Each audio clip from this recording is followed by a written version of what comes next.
Jargon pemilu aman dan damai ternyata memakan korban. Penyebabnya pemasangan alat peraga kampanye secara serampangan. Ya, ironisnya bukan satu atau dua kali pengguna jalan terluka, bahkan tewas akibat keberadaan baliho kampanye.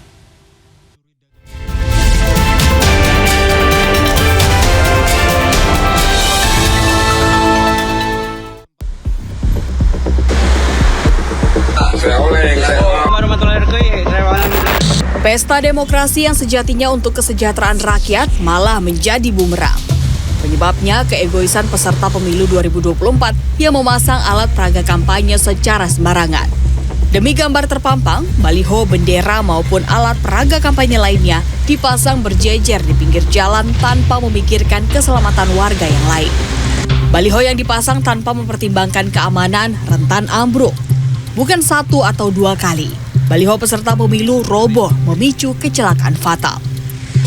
Seperti yang terjadi di Jalan Auto Ring Road Kembangan, Jakarta Barat pada 26 Desember 2023. Baliho yang roboh ini nyangkut dan terbawa oleh pengendara sepeda motor yang sedang berboncengan. Laju kendaraan yang tidak terkendali memicu kecelakaan beruntun dengan kendaraan di belakangnya. Sementara korban yang tertimpa baliho menderita luka di bagian wajah. Korban terjatuh. Sementara itu di Kebumen, Jawa Tengah, baliho caleg roboh dan memicu kecelakaan maut yang merenggut nyawa seorang siswi pada 10 Januari lalu. Berusaha untuk menghindari baliho caleg yang roboh, korban hilang kendali sehingga masuk jalur berlawanan arah. Korban tewas di lokasi kejadian usai bertabrakan dengan minibus yang melaju kencang dari arah berlawanan. Gara-gara bendera jatuh nih. Terbaru atau pada Rabu 17 Januari, pasangan kakek dan nenek pengendara sepeda motor terluka akibat terjatuh setelah tiang bendera parpol yang dipasang di flyover Kuningan Mampang Perapatan Jakarta Selatan roboh. Sedangkan kain bendera tersangkut di roda sepeda motor. Akibat kejadian ini, Salim pengemudi motor menderita luka robek di bagian pipi kanan. Sedangkan sang istri menderita luka di pergelangan tangan kiri. Tidak hanya pengendara, pengguna jalan juga menjadi korban keganasan baliho kampanye pemilu yang dipasang serampangan. Seperti yang diunggah oleh akun @koalisi pejalan kaki. Baliho salah satu caleg dipasang berdiri tegak hingga menutup badan trotoar jalur tunanetra. Benar saja, seorang tunanetra yang melintas terpaksa berganti haluan karena jalur yang menjadi haknya sudah direnggut oleh baliho seseorang yang sedang mencalonkan diri menjadi wakil rakyat. Bawaslu DKI Jakarta mengakui keberadaan alat kampanye sudah banyak memakan korban pengguna jalan di beberapa wilayah.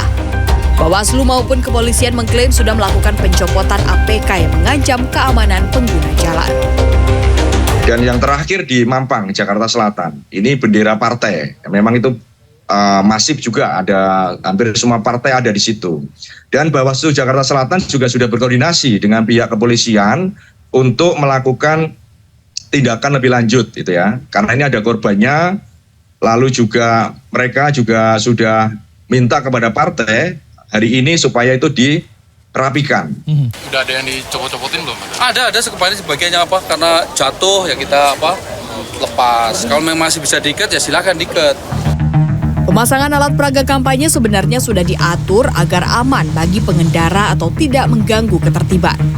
Semisal baliho yang sudah dilarang untuk ditempelkan di jalan-jalan protokol, jalan bebas hambatan, sarana dan prasarana publik atau taman dan pepohonan, maupun area privat lainnya seperti rumah, gedung sekolah, serta fasilitas kesehatan. Ukuran-ukuran alat peraga kampanye juga memiliki aturan tersendiri. Selain itu, alat peraga kampanye juga harus sudah dibersihkan oleh peserta pemilu paling lambat 1 hari sebelum hari pemungutan suara. Peserta pemilu yang melanggar ketentuan dapat dikenai sanksi berupa peringatan tertulis dan penghentian kegiatan kampanye di tempat terjadinya pelanggaran atau di suatu daerah. Tim Liputan CNN Indonesia.